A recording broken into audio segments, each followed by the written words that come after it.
दोस्तों, ये एक बंगाली वेब सीरीज है। कहानी की शुरुआत होती है बंगाल से, जहाँ पर हम एक गिरिबाला नाम की औरत को देखते हैं। उसका पति गोपीनाथ बहुत बड़ा जमींदार है। गिरिबाला बहुत खूबसूरत है। उसकी खूबसूरती की हर कोई तारीफ करता है, लेकिन वहीं उसके पति के पास गिरिबाला के लिए बिल्कुल भी टाइम नहीं है। वो उससे बिल्कुल भी प्यार नहीं करता। उसके ससुराल में सब लोग हैं, लेकिन फिर भी वो अकेली है। गोपीनाथ थिएटर की एक औरत जिसका नाम लबंगा है, वो आजकल उसके प्यार में पागल है। वो हर रोज उससे मिलने जाता है और अपनी पत्नी के गहने उतार कर वो लबंगा को उपहार के रूप में देता है। गिरिबाला इन सब से तंग आ चुकी थी। वो सब कुछ जानती है कि उसका पति उसे बिल्कुल भी नहीं चाहता, लेकिन अब वो इन सब से तंग आ चुकी थी। इसलिए एक दिन उसने अपने पति को वहां जाने से रोकने की कोशिश की और इस पर गोपीनाथ ने उसे बहुत मारा और उसके बाकी के गहने लेकर थिएटर चला जाता है। और साथ ही साथ उसे शराब पीने की भी आदत है। गिरिबाला को अपने पति के साथ बिताए हुए वो बीते हुए पल बहुत याद आते हैं। एक वक्त था जब गोपीनाथ गिरिबाला को अपनी जान से भी ज्यादा प्यार करता था, लेकिन अब तो हालात ऐसे हो गए हैं कि गोपीनाथ बड़ी मुश्किल से घर आता है, और घर आता भी है तो इसलिए कि उसे थिएटर के लिए कुछ चाहिए होता है, क्योंकि थिएटर में बैठने के लिए भी पैसों की जरूरत होती है। शराब के नशे में वो अपने दोस्तों के साथ वहाँ पड़ा रहता है, और लबंगा जो अपना डांस और एक्टिंग सबको दिखाती है, उसी पर वो सारा पैसा लौटाता है। लबंगा इतनी फेमस हो चुकी थी कि उसे देखने के लिए यह थिएटर भरा रहता है, और अब वो एक सक्सेसफुल औरत बन चुकी थी, और इसी वजह से उसमें बहुत ज्यादा घमंड भी है। इसलिए लबंगा के मास्टर उससे कहते हैं कि आजकल वो अपनी लाइंस गलत बोल रही है, इस वजह से बाकी के लोगों को प्रॉब्लम हो रही है, इसलिए तुम्हें अपनी प्रैक्टिस पर ज्यादा ध्यान देना चाहिए। लेकिन इस पर लबंगा का कहना था कि वो गंधर्व थिएटर की स्टार है, इसलिए उसे प्रैक्टिस की कोई जरूरत नहीं है। उसे अपने हुनर पर कुछ ज्यादा ही गुरूर आ गया था। वैसे ये थिएटर भी उसी की वजह से ही चल रहा था। मास्टर ने उससे कहा कि वो इस बात का ज्यादा घमंड ना करे। एक दिन उसकी जगह पर कोई और आएगा और उसे रिप्लेस कर देगा। लेकिन लबंगा को इस बात की कोई परवाह नहीं है। उसे ये बात नामुमकिन लगती है। गोपीनाथ उसका इंतजार कर रहा था, इसलिए वो मास्टर की बातों को अनसुना करके गोपीनाथ के साथ वहां से चली जाती है। वहीं पास ही में लबंगा के बारे में कुछ लोग बात कर रहे थे कि वो पहले एक तवाइफ थी, और मास्टर जी उसका हुनर देखकर उसे वहां से निकाल कर लाए। उसे यहाँ तक पहुँचाने में मास्टर जी का ही हाथ है, नहीं तो आज वो एक तवाइफ ही होती। इस थिएटर ने उसे एक नई पहचान दी है, लेकिन उसे इसकी कोई कदर नहीं है। दरअसल लबंगा ने अपना पुराना काम तो छोड़ दिया, लेकिन उसकी आदतें अभी भी नहीं बदली। वो शादीशुदा आदमियों का घर तोड़ने का काम करती है, और जिस तरह आज गोपीनाथ के साथ गई है, और भी लोगों के साथ इसी तरह चली जाती है। वहीं दूसरी तरफ गिरिबाला उसके घर में काम करने वाली लड़की बॉडी से पूछती है कि आखिर लबंगा में ऐसा क्या है, मैं जानना चाहती हूँ। आखिर वो ऐसा क्या करती है जो सारे आदमी उसके दीवाने हैं। तुम वहाँ पर जाओ और उसे देखो और पता लगाओ कि वो कैसे रहती है, कैसी दिखती है। और फिर बॉडी रात को लबंगा का नाटक देखने जाती है, लेकिन लबंगा उसे कुछ खास अच्छी नहीं लगी। वो घर आकर गिरिबाला को बताती है कि लबंगा बिल्कुल भी खूबसूरत नहीं है। दरअसल उसने ये बात इसलिए कही ताकि गिरिबाला को अच्छा लगे। वो उसे कहती है कि वो थिएटर है, और थिएटर पर कोई अच्छे घर की औरतें काम नहीं करती, इसलिए आपको बाकी चीजों को छोड़कर अपने पति पर ध्यान देना चाहिए। अगले दिन गिरिबाला की एनिवर्सरी थी। वो गोपीनाथ के घर आने से पहले बहुत अच्छी तरह से रेडी हो जाती है और उसका इंतजार करने लगती है। जैसे ही गोपीनाथ घर आता है, वो उसे रोकने की कोशिश करती है कि शायद वो आज उससे कुछ बात कर सके। गिरिबाला के रोकने पर गोपीनाथ ने आज फिर से उसे मारा। बार बार कोशिश करने के बाद भी गिरिबाला के साथ यही सब हो रहा था। वो अंदर से टूट चुकी है, इसलिए उसने अपने आप को खत्म करने के बारे में सोच लिया। वो तालाब में कूदने ही वाली होती है कि वहाँ पर बाड़ी आ जाती है। वो उसे बचा लेती है और उसे समझाने की कोशिश करती है। वहीं दूसरी तरफ हम गोपीनाथ को देखते हैं जो अपने अय्याश दोस्तों के साथ थिएटर पर बैठा था। आज नाटक में कोई डांस नहीं था, एक सिंपल सा नाटक था।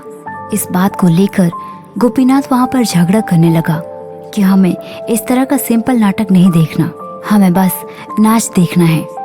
थिएटर का मास्टर उस पर चिल्लाता है और उसे वहाँ से बाहर निकलने की धमकी देता है। वहीं गिरिबाला बाडी से कहती है कि मैं लवंगा को देखना चाहती हूँ, और वो दोनों वेश बदल कर थिएटर पर आती हैं क्योंकि वहाँ पर औरतों को जाना अलाउड नहीं था। और अब लोग ना भड़कें इसलिए लवंगा को डांस करना पड़ता है। गिरिबाला ने देखा कि उसका पति नशे में धुत बैठा हुआ है और लवंगा का डांस एंजॉय कर रहा है। गिरिबाला ने भी लवंगा को बड़े गौर से देखा और उसी भेष में वो लवंगा से मिलने पहुंची। गिरिबाला उसे कुछ कहने देती है और उससे पूछती है कि आखिर उसके पास ऐसा क्या है जो सब लोग उसे अट्रैक्ट होते हैं। लवंगा ने उससे कहा कि किसी भी आदमी को रिझाने के लिए कुछ अदाएं ही काफी होती हैं, लेकिन इस पर गिरिबाला का कहना है कि क्या प्यार और मोहब्बत इसके लिए काफी नहीं है। लेकिन लवंगा मानती है कि प्यार और केयर तो उसे उसकी माँ से भी मिल जाता है। लवंगा ने उसे बहुत सारी बातें बताई और अब गिरिबाला को समझ में आ चुका था। वो अगले दिन बिल्कुल लवंगा की तरह बन जाती है। वो उसी की तरह दिखने की कोशिश करती है।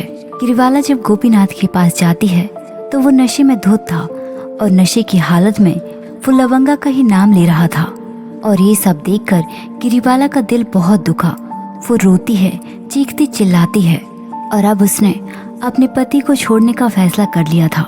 इसलिए अगले ही दिन वो घर छोड़कर जाने लगी। उसके घर वालों ने उसे रोकने की कोशिश की, लेकिन आज वो नहीं रुकेगी। लेकिन कहीं ना कहीं आज गिरिबाला की सास भी उसे यहाँ से जाते हुए देखकर खुश है, क्योंकि गोपीनाथ के पिता भी एक शराबी थे। उसने अपनी पूरी जिंदगी गोपीनाथ की तरह ही बिताई, हमेशा शराब में धुत और बाहर की औरतों में गुम। लेकिन मजबूरियों के चलते गोपीनाथ की माँ कभी घर छोड़कर नहीं जा सकी और उसे इस बात का पछतावा है। लेकिन आज उससे खुशी है कि गिरिबाला ये घर छोड़कर जा रही है। जो हिम्मत वो ना कर सकी आज उसकी बहू कर रही है। गिरिबाला जब वहाँ से जा रही थी तो उसे रास्ते में पता चलता है कि लवंगा थिएटर से भाग गई है और उसका पति गोपीनाथ उसे भगाकर ले गया है। दरअसल मास्टर ने उस दिन गोपीनाथ को धमकी दी थी कि वो इस थिएटर से उसे बाहर निकाल देगा, और उसी बात का उसने बदला लिया क्योंकि जल्द ही बहुत बड़ा नाटक होने वाला है और नाटक की मेन लीड भी लवंगा थी। उसने अपने अपमान का बदला लेने के लिए लवंगा को भगाकर ले गया। लवंगा मास्टर जी को ऐसे धोखा नहीं देना चाहती थी, लेकिन उसे डर था कि कहीं गोपीनाथ उसे हमेशा के लिए छोड़ ना दे, क्योंकि लवंगा अब उसके साथ अपना घर बसाना चाहती है।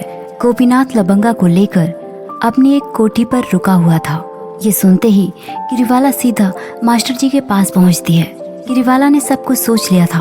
उसने मास्टर जी से कहा कि वो लवंगा की जगह एक्टिंग करना चाहती है। वो सब कुछ सीख लेगी और उन्हें शिकायत का कोई मौका नहीं देगी।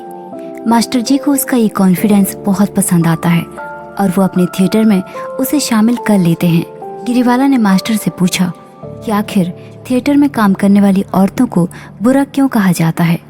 मास्टर जी ने उसे बताया कि हमारे समाज ने औरत और मर्द के लिए अलग अलग नियम बनाए हैं। अगर कोई मर्द बाहर जाकर काम करता है तो उसे शाबाशी मिलती है, लेकिन वहीं जब एक औरत चार दीवारी के बाहर काम करने की कोशिश करती है तो सब लोग उसे बुरा भला कहते हैं। इसलिए तुम एक बार फिर से सोच लो कि तुम्हें इस थिएटर में काम करना है या नहीं। गिरिबाला आज तक अपने पति से प्यार और इज्जत की भीख मांगती रही।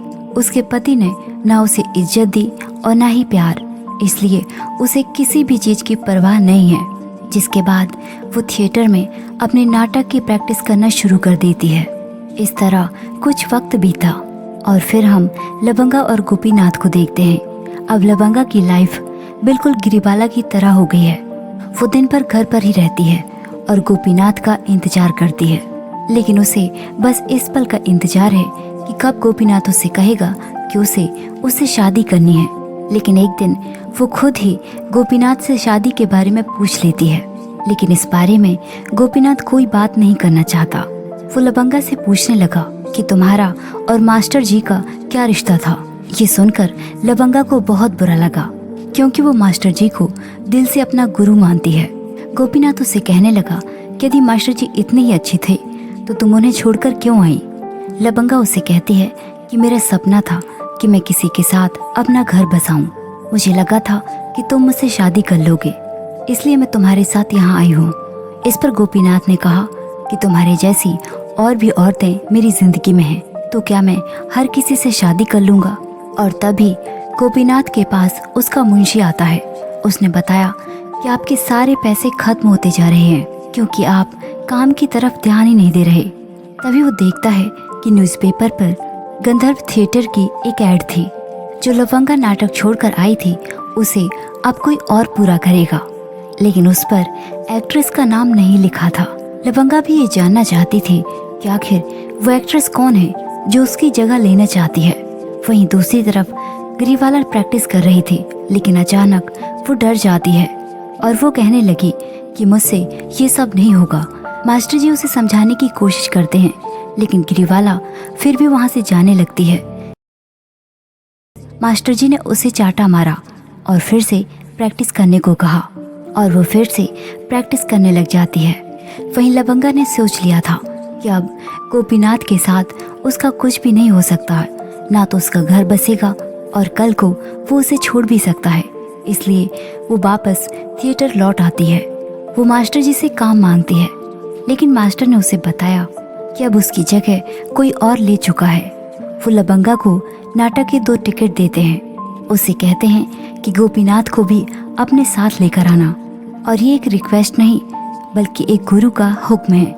वहीं गोपीनाथ की सारी प्रॉपर्टी सीज हो चुकी थी और गोपीनाथ के अय्याश दोस्त भी उसका साथ छोड़कर जाने लगे, क्योंकि गोपीनाथ के पास जब बेशुमार धन दौलत था तो उसके दोस्त भी उसके साथ थे।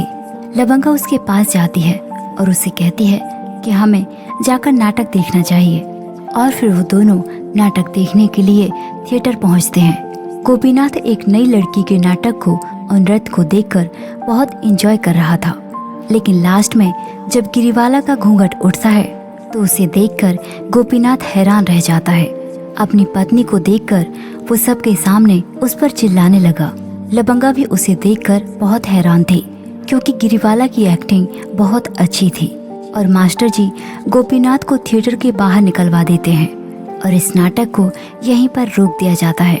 लेकिन लबंगा वहां पर खड़ी हो जाती है और गिरिबाला के लिए तालियां बजाती है।